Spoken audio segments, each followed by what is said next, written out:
And you just on there, I'm like, oh well, I'm just doing my exam. I'm not even worried about you like, you tuning it out.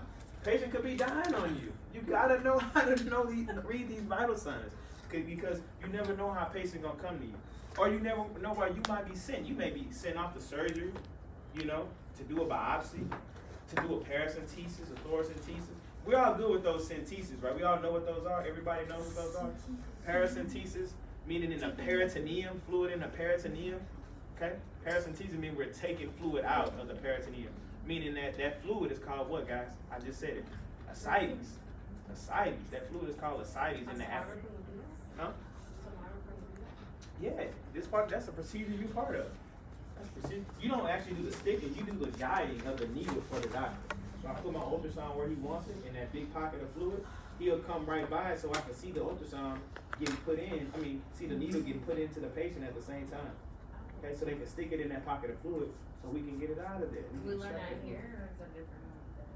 We don't really do that here at Harris. You do that, but you do it in different places.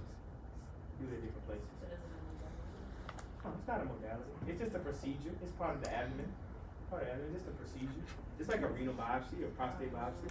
Same difference. But I'm saying that you can, if you're in this procedure like that, that's kind of like surgery. They're going to have to get a consent, informed consent, right? The person got to sign for that because that's an invasive procedure. You have to break the skin for that procedure.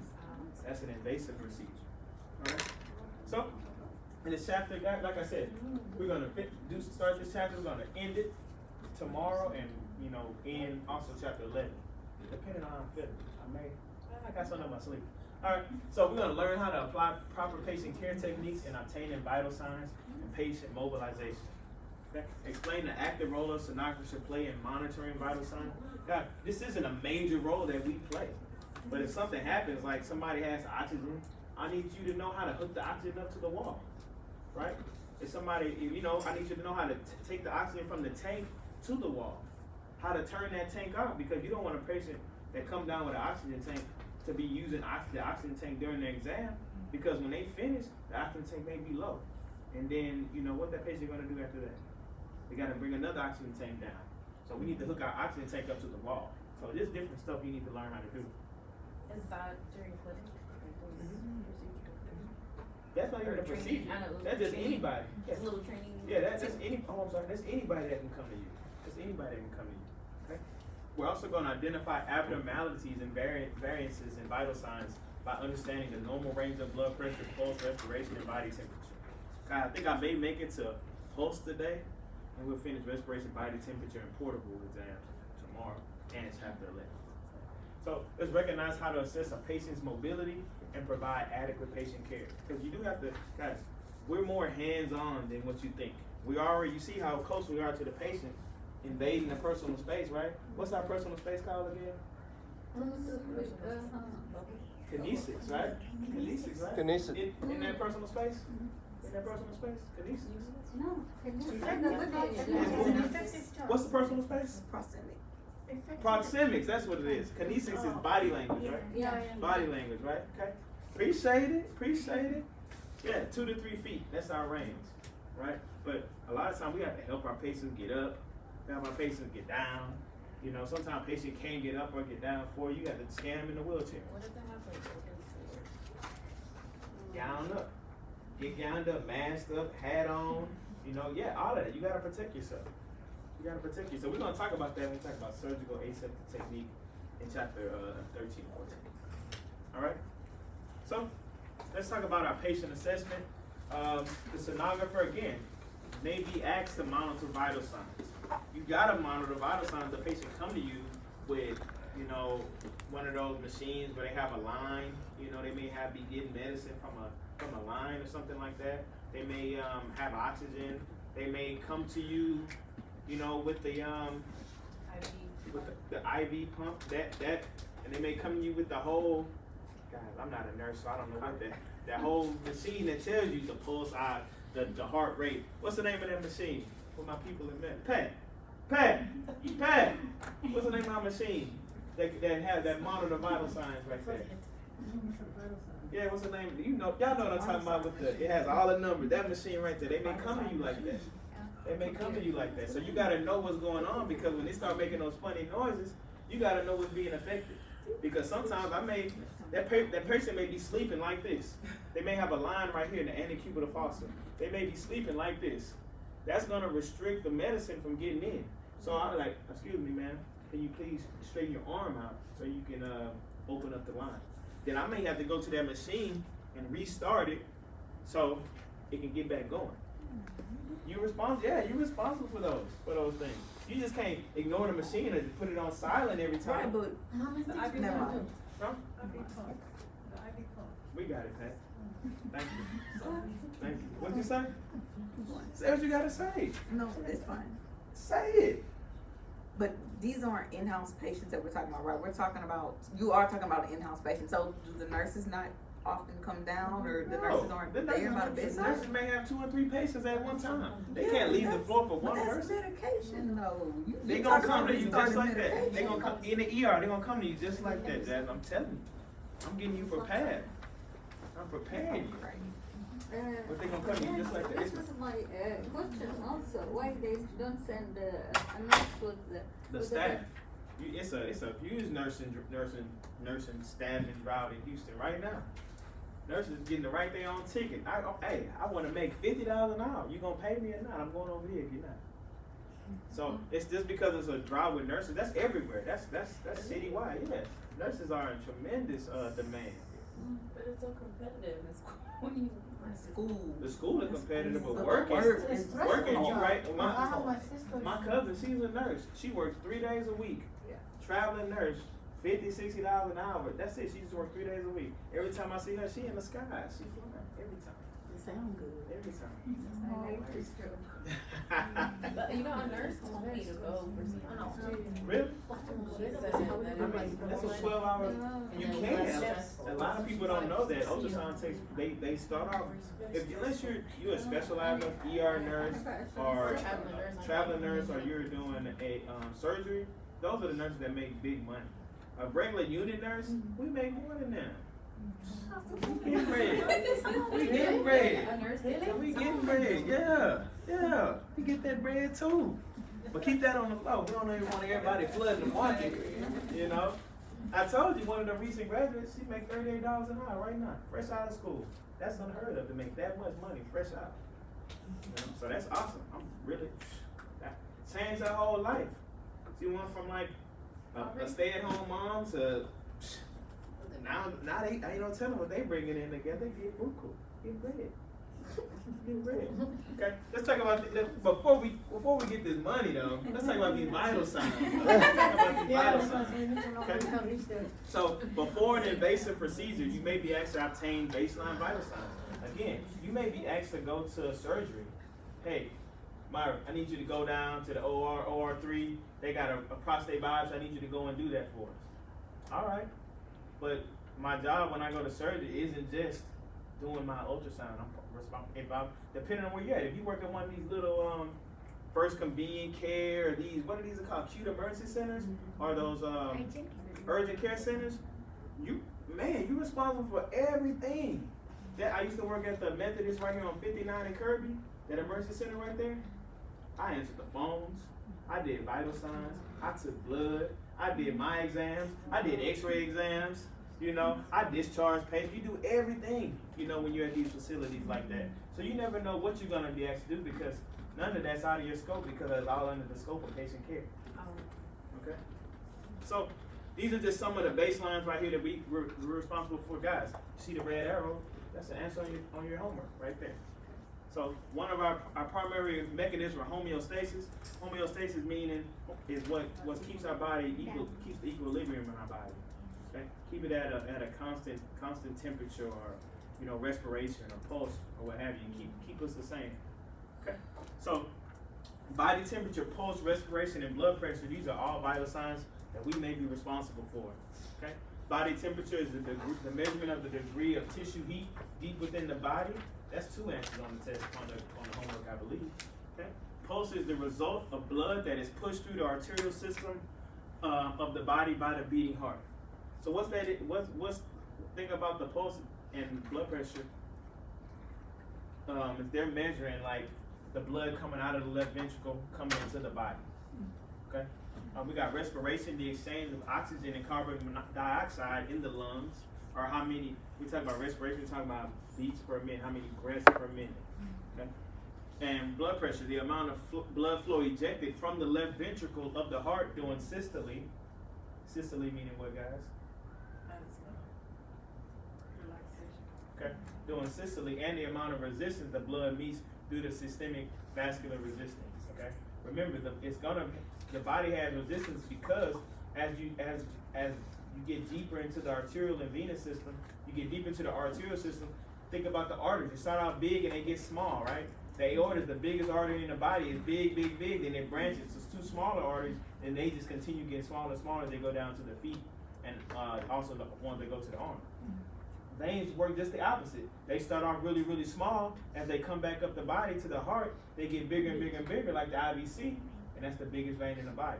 So that right there just creates natural resistance, because remember we were talking about the water hose, Ms. Shepherd was talking about the water hose? If it just opens, so if all the blood vessels were the same size, it'll just be free flowing. That'll be that steady flow. But because the lumen gets smaller, like you putting your finger over it, that's what's creating that resistance, the size of the lumen of those vessels. Okay? So let's talk about body temperature, guys. We're gonna go through all of our 4 vital signs right here. And I'll probably make it to 2. Okay? So body temperature. That is the measurement of degree of tissue heat deep within the body. Okay? The hypothalamus, located within the brain, is vital in regulating heat loss. It's often referred to as the thermostat of the body. God, that's a homework question right there. I think that's number 3. Okay. You don't have this on your slides. I added this to my slides. Okay. Body temperature may vary. It may vary, but the normal average is 98.6 degrees Fahrenheit and 37 degrees Celsius, guys. We're talking about body temperature. We're talking about inside of the body temperature, right?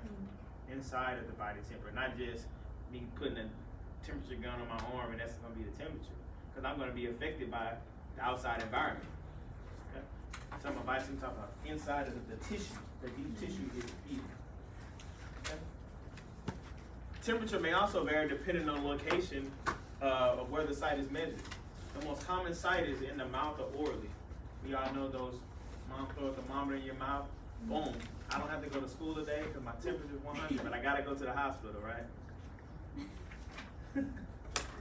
Alrighty. So uncommon sites include the tympanic membrane. This is the tragus right here. The tympanic would be right in front of that. Okay. The temporal artery. When I get upset, guys, this my veins right here pop out really big and right here in the middle of my head. Alrighty? And the axilla. Putting the thermometer right there and closing the underarm. Okay? When obtaining a body temperature, be aware of infection. Another homework question. Infection, which can elevate the body temperature, causing hyperthermia or pyrexia. Okay? Also known as what, guys? Fever. Okay? So be aware of infection control. In theory, clean the instrument with alcohol before and after each use. Okay. Guys, it's never been a time where I had to physically take somebody's body temperature. That don't mean you won't have to. It's never been a time where I had. Everywhere I worked, we always had a nurse. Like, say, for instance, when I'm doing a paracentesis, it was always me, the physician, and the nurse. Okay? So we always had the nurse doing vital signs and stuff like that. But you still have to know how it's done. You still have to know how it's done. No matter what you do in the hospital, you still have to know how to do those vital signs. So, body temperature, guys. Let's talk about the pulse. Any questions on body temperature? We good on body temperature? Okay. The pulse is the result of blood pushed through the arterial system of the body by the beating heart. Okay. In the adult, the heart contracts 60 to 100 times per minute. Guys, there's a chart in here I really want you guys to know concerning. I'll get to it in 1 second. No, that's not concerning body temperature. I'll get it to. It's talking about the pulse. Okay. The pulse can be palpated. Everybody know what palpated means, right? I can feel for that. I can touch that, right?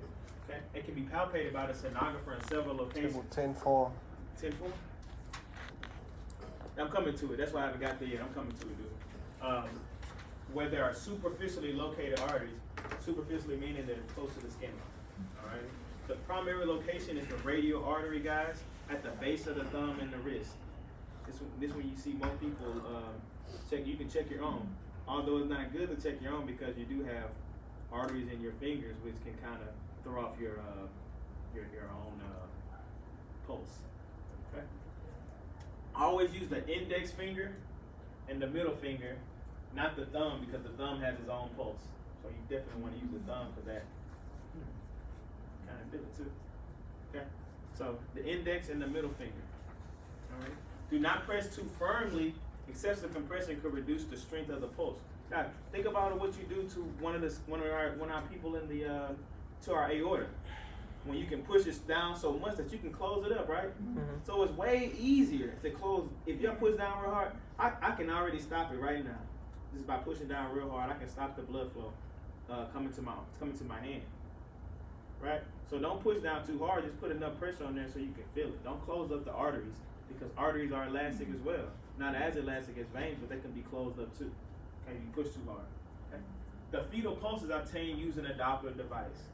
Now, like I said, you know those devices I'm talking about. You can buy at Walgreens. You know, I'm sure. I think it's a picture of it of somebody using doing a baby with a Doppler device on there. Let's see right here. Oh, they do about it. I know it's a picture in the book somewhere of somebody doing one on their baby, but y'all know what I'm talking about, right? The little Doppler devices you can buy at the store. Oh, That's what they're talking about. Yeah, that's similar. That's exactly what it is. That's exactly what it is. Okay. Sonographer should be also appraise the rhythm and the strength of the pulse. Okay. Not only is obtaining the pulse, the rhythm and the strength of the pulse is also important. Okay. So, what's this one, guys?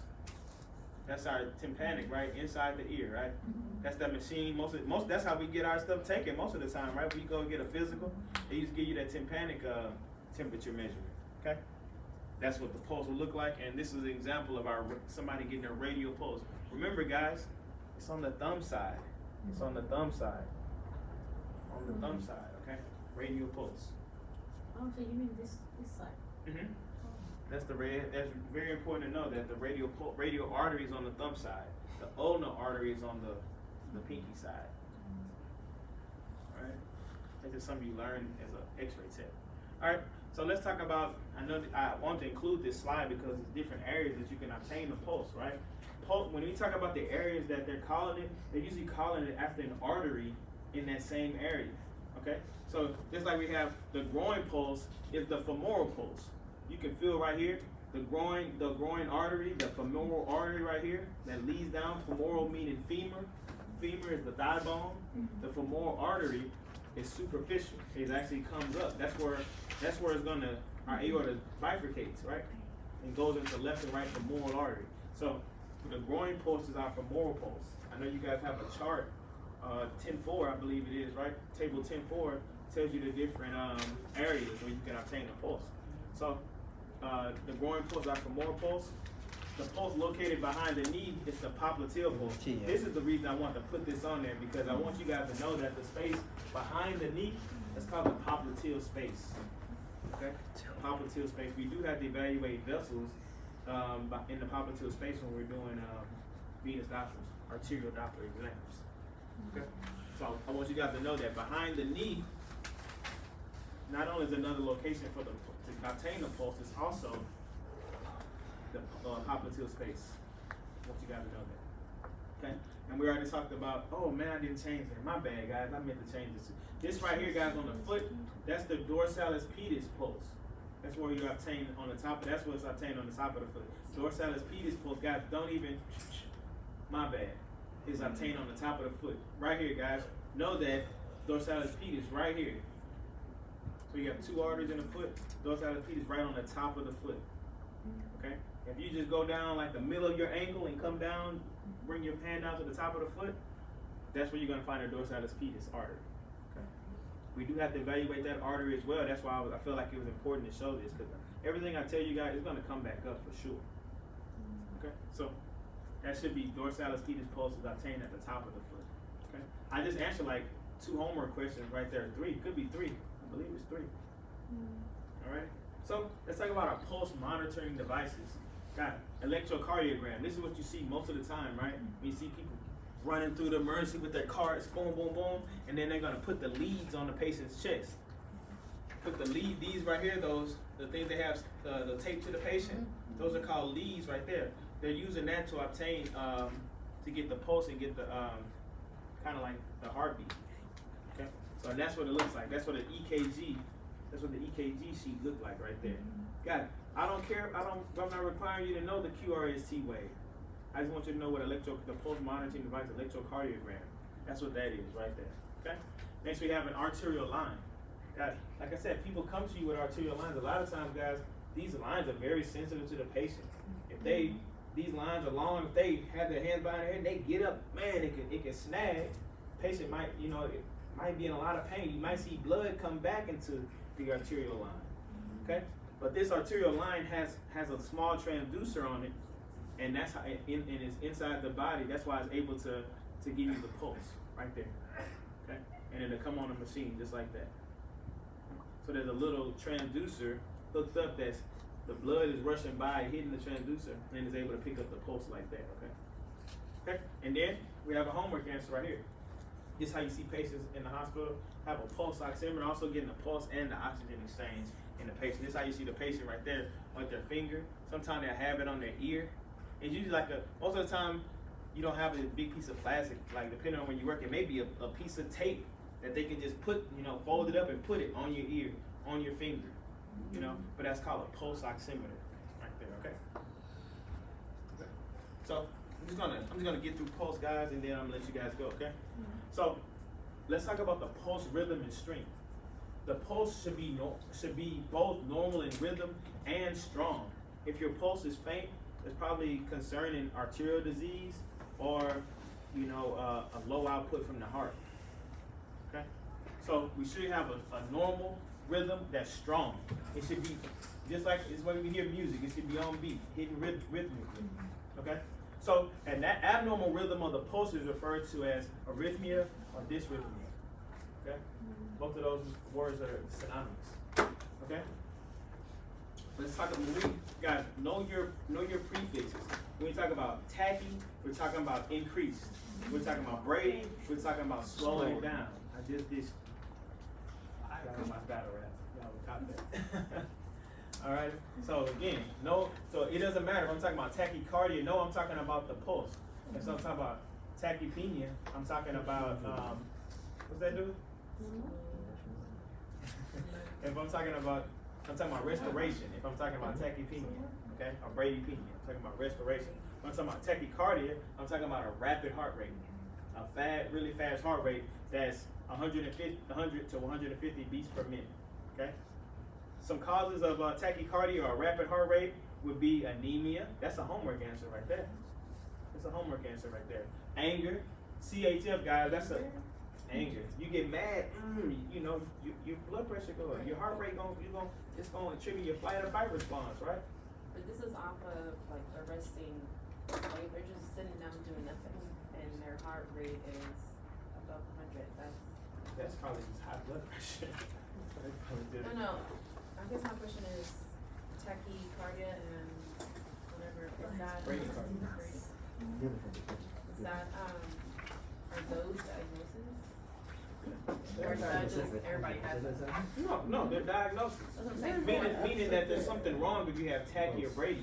Right. You should just have a normal pulse ox. You should just be normal. Right, at a resting heart rate. Yeah. That was my question. So when you're like, resting. sitting and watching TV doing absolutely nothing, and my heart rate is. It could be because something triggered. I'm just asking. No, you're good. No, you good. If anything, I have bradycardia. Okay. Okay. If you're an athlete, you might have Brady. But also exercise, fear as well. Guys, check out table 10.6 for those other reasons concerning tachycardia. I didn't want to list them all on here, but I know you guys missed the question about a felony last test because I didn't put all the examples on there. So make sure you guys check out the table 10.6 so you can see the different causes, possible causes of tachycardia or rapid heart rate. Okay. CHF, guys, what's that? Congestive heart failure. Congestive heart failure. Congestive heart failure. So, guys, you gotta learn those acronyms or those, is that what they're acronyms? So you can know these pathologies, because a lot of times when you see, just like you see LFTs on the sheet, a lot of times they're not gonna spell out everything, you know, so you have to know, you know, MI, myocardial infection, CVA, cardiovascular accident, TIA, transient ischemic attack. You have to know all of these, and all of that means that they had a stroke. But you have to know all of these initials and what they mean. Okay? I'll give you a sheet later about that. Okay? Let's talk about bradycardia, guys. Guys, know my ranges. Know my ranges, okay? Bradycardia is when the heart is slower than the normal rate, okay? Below 60 beats per minute, okay? Some causes of bradycardia include depression, you know, hypothermia. So that means hyperthermia can create tachycardia, right? I didn't list it, but we know that that's the opposite of hypothermia, okay? Medications, physically fit athletes, okay? If you're physically fit, you know, you typically have a lower pulse than a regular person who's not as physically fit. All right, you should, I'm not, okay? Resting, if I'm just hanging out, bradycardia, severe pain, all right? Because less blood is getting in, so of course there's gonna be less, you know, you're not gonna have a stronger pulse if less blood is getting in, okay? So check out 10-7, guys. That's all I have for you right now. We're gonna talk about blood pressure tomorrow. Blood pressure, respiration, patient, how to do the patients, and portables.